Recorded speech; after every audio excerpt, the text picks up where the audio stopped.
Hi hello வணக்கம், நான் தான் உங்கள் வித்யா பேசுகிறேன். இன்னைக்கு வந்து சப்பாத்தி பூரி இதுக்கெலாம் தொட்டு சாப்பிட்ற மாதிரியான ஒரு டேஸ்டியான உருளைக்கிழங்கு பட்டாணி மசாலா பார்க்க போகிறோம். அதுக்கு கடாய் வச்சு கொஞ்சம் எண்ணெய் ஊற்றிக்கலாம். எண்ணெய் காஞ்சதும் அதில் வந்து ஒரு 1/2 டீஸ்பூன் சோம்பு பொரிஞ்சதும் அதில் கொஞ்சம் கருவேப்பிலை. இதில் வந்து 3 வெங்காயம் நல்லா பொடி பொடியாக கட் பண்ணி வச்சுருக்கேன், அதுவும் போட்டுக்கலாம்.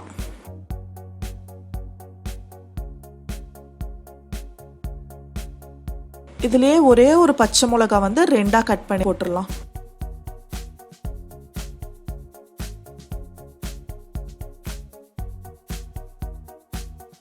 இதுக்கு தேவையான அளவு உப்பு போட்டுக்கலாம். 1 டீஸ்பூன் இஞ்சி பூண்டு விழுதும் போட்டுக்கலாம்.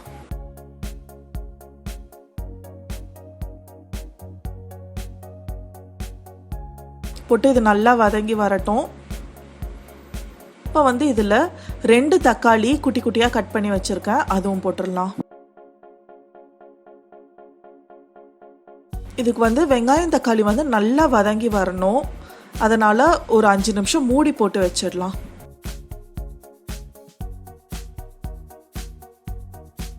நல்லா வதங்கி வந்துடுச்சு. இப்போ வந்து இதில் 3 உருளைக்கிழங்கு நல்லா வேக வச்சு கட் பண்ணி வச்சுருக்கேன், அதுவும் போட்டுடலாம்.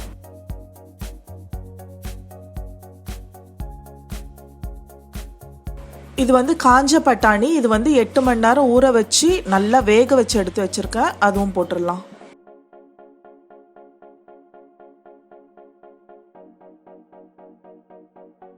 இது வந்து பட்டாணி வேக வச்ச தண்ணியை கொஞ்சம் ஊற்றிக்கலாம்.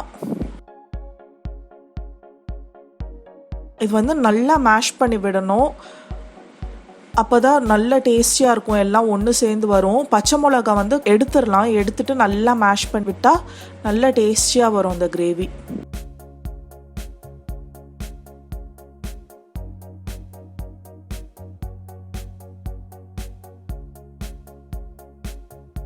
மிளகாத்தூள் வந்து 1 டீஸ்பூன், 1/4 டீஸ்பூன் மஞ்சள் தூள், காஷ்மீரி சில்லி பவுடர் இருந்ததுன்னா அது ஒரு 1/2 டீஸ்பூன் போட்டுக்கலாம். போட்டுட்டு நல்லா மிக்ஸ் பண்ணி விட்டுடலாம்.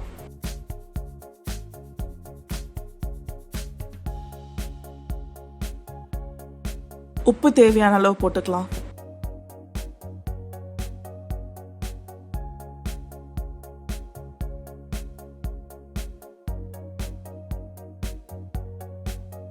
Everest pav bhaji masala 1 tablespoon போட்டுக்கலாம்.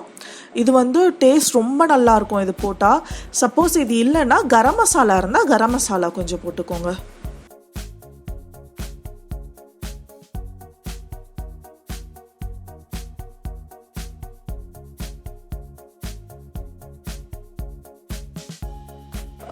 கன்சிஸ்டன்சி பார்த்து தண்ணி வேணும்னா ஊற்றிக்கலாம். நான் வந்து அந்த பட்டாணி வேக வச்ச தண்ணியை ஊற்றிக்கிறேன்.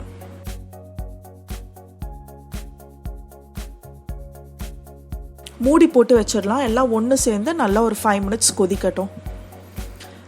இப்போது 1 டீஸ்பூன் சீரகத்தூள் போட்டால் இதோட டேஸ்ட் ரொம்ப நல்லாயிருக்கும். சீரகத்தூள் வந்து நான் வறுத்து பவுட்ரு பண்ணி வச்சுருக்கேன், அந்த தூள் போட்டிருக்கேன். ஆல்மோஸ்ட் ரெடி ஆகிடுச்சு. இப்போ வந்து ஒரு பாதி எலுமிச்சம்பழத்தோட ஜூஸ் விட்டுடலாம். இது சீரகத்தூள், இந்த எலுமிச்சம்பழம், அதுக்கப்புறம் கடைசியாக கொஞ்சம் பட்டர் போட போகிறோம். இதெல்லாம் தான் இதோட டேஸ்டியை ரொம்ப எலிவேட் பண்ணி தரும்.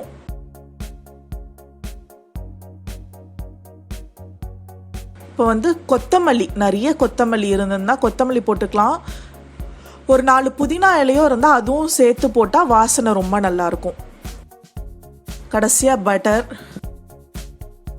ஆஃப் பண்ணிடலாம். ரெடி ஆகிடுச்சு. ரொம்ப டேஸ்டியாக இருக்கும். குழந்தைங்களும் நல்லா என்ஜாய் பண்ணி சாப்பிட்டாங்க. கண்டிப்பாக ட்ரை பண்ணி பாருங்கள். ட்ரை பண்ணி பார்த்துட்டு எப்படி வந்ததுன்றதை கமெண்ட்ஸில் சொல்லுங்கள்.